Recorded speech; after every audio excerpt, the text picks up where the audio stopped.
A'udzu billahi samii'il 'aliim minasyaitonir rajiim. Bismillahirrahmanirrahim. Assalamualaikum warahmatullahi wabarakatuh. Wassalam. Alhamdulillah, awalan wa akhiran, zahiran wa batinan. Wassalatu wassalamu ala khairi khalqillah, Sayyidina Muhammad ibn Abdillah wa ala alihi wa sahbihi wa man ihtada bihudah. A'udzu billahi minasy syaithanir rajim. Wa ma kana li nafsin an tamuta illa bi idznillah kitaban muajjalah. Wa may yurid thawabad dunya nu'tihi minha wa may yurid thawabal akhirati nu'tihi minha wa sanajzis syakirin. Shadaqallahul azim. Wa amma ba'du. Hadirat al-masyayikh al-mukarramin, dani para tuan guru, alim ulama, nini mami tiang, musayyirin, musayyiat, wabil khusus saudara-saudara tiang, zuriyah dari almarhum Mamidah Haji Lalu Imran Rasyadi. Mudah-mudahan kita semua senantiasa disayangi, dijaga, dikasihi oleh Allah Subhanahu wa taala. Mudah-mudahan Allah Subhanahu wa taala berkenan memberikan kesabaran, kekuatan, dan keyakinan kepada semua yang merasakan musibah. Dulu sekali, setelah selesai perjanjian Hudaybiyah, sahabat-sahabat Nabi merasa kalah dalam perundingan. Banyak hal-hal dalam perundingan itu dirasa merugikan. Perjalanan mengunjungi Ka'bah dari Madinah terpaksa harus dibatalkan. Terjadi kegalauan, kegelisahan. Lalu Allah Subhanahu wa taala menurunkan ayat untuk menenangkan hati sahabat-sahabat Nabi. Inna fatahna laka fatham mubina, sampai pada ayat keempat, huwallazi anzala sakinata fi qulubil mu'minin liyazdadu imanan ma'a imanihim. Maka peristiwa-peristiwa berat, musibah-musibah, hal-hal yang kita anggap sebagai yang merugikan, boleh jadi itu cara Allah untuk liyazdadu imanan ma'a imanihim, untuk menambah keimanan di atas keimanan kita yang sudah ada, untuk mempertebal keyakinan dan keyakinan kita yang sudah ada. Ketika Nabi wafat, Nabi diriwayatkan bahwa Nabi Khidir alaihissalam menyampaikan pesan, inna fillahi azaan fi kulli musibah wa khalafan min kulli halikin wa darokan min kulli ma fatah fabillahi fatihu. Bahwa Allah Subhanahu wa taala selalu menyiapkan azaan, menyiapkan penghiburan dan takziah dalam setiap musibah, akan selalu menyiapkan khalifah penerus dan pengganti untuk seseorang atau sesuatu yang sudah pergi dan berlalu. Hanya kemudian fabillahi fatihu, kita harus terus menerus mengatakan kepada hati kita untuk tetap percaya kepada Allah, percaya kepada janji-janji Allah. Perjalanan kami, terutama bersama saudara kami Tuan Guru Haji Lalu Muhammad Taufikur Rahman, dan banyak di antara kawan-kawan perantauan kami dulu hadir pada kesempatan ini, sudah menunjukkan perjuangan-perjuangan itu, bahwa apa yang pernah disampaikan dulu di musim panas yang sangat menyiksa, sehingga Jumat harus dipersingkat.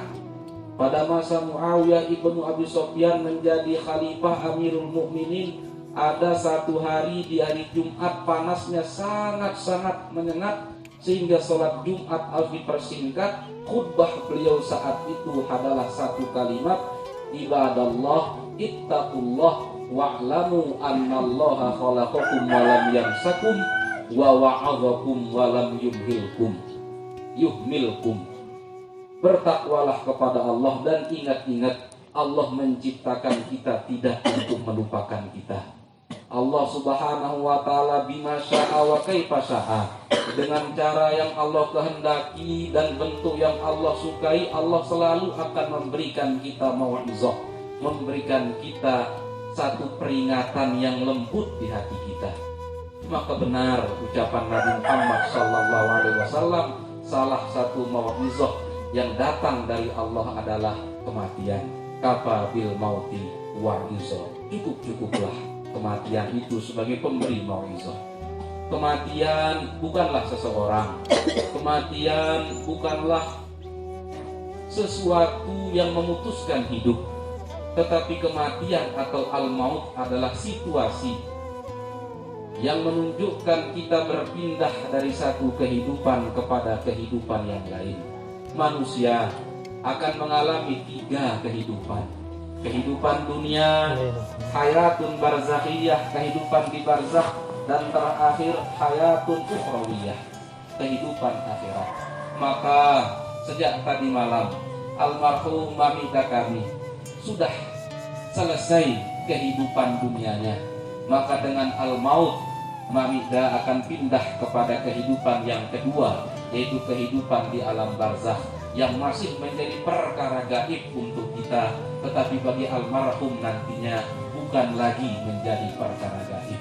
Untuk kita yang masih di dunia, riwayat tentang malaikat Munkar dan Nakir akan bertanya, nikmat kubur dan azab kubur, fasihnya kubur, luas dilapangkannya kubur masih menjadi perkara gaib. Tetapi untuk almarhum dan almarhumah yang sudah lebih dulu mendahului kita, itu menjadi perkara yang nyata.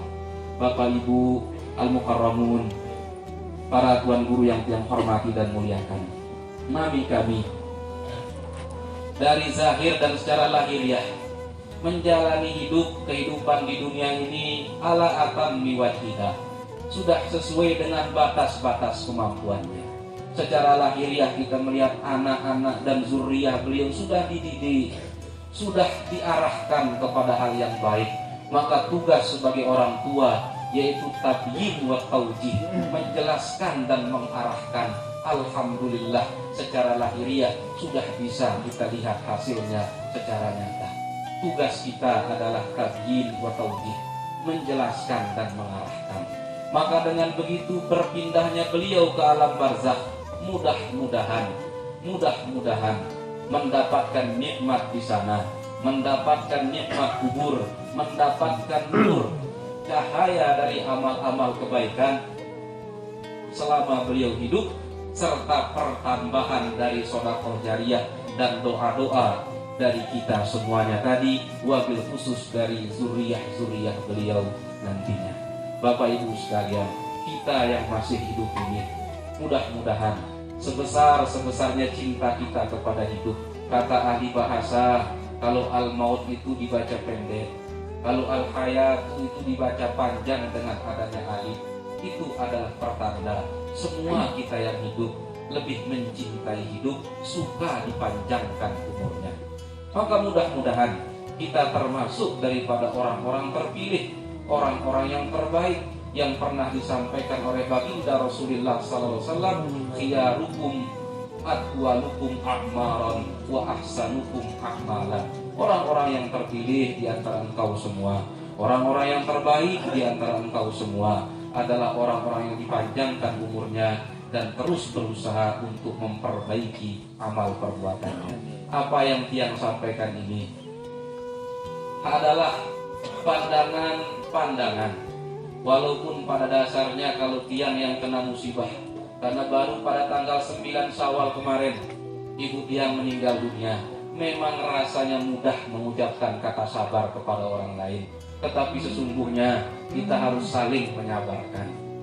Tentu saudara Tiang, Tuan Guru Haji lalu Muhammad Taufikur Rahman, masa-masa kita sekolah kita pernah mendiskusikan satu ayat terakhir daripada surat Ali Imran. Ya ayyuhalladzina amanu sabiru wasabiru warabitu wattaqullaha la'allakum tuflihun. Akhir ayat ini berbicara tentang kemenangan, kesuksesan, keberhasilan. Awalnya berbicara tentang hal-hal yang diperlukan untuk mencapai itu. Salah satu hal yang diperlukan adalah wasabiru.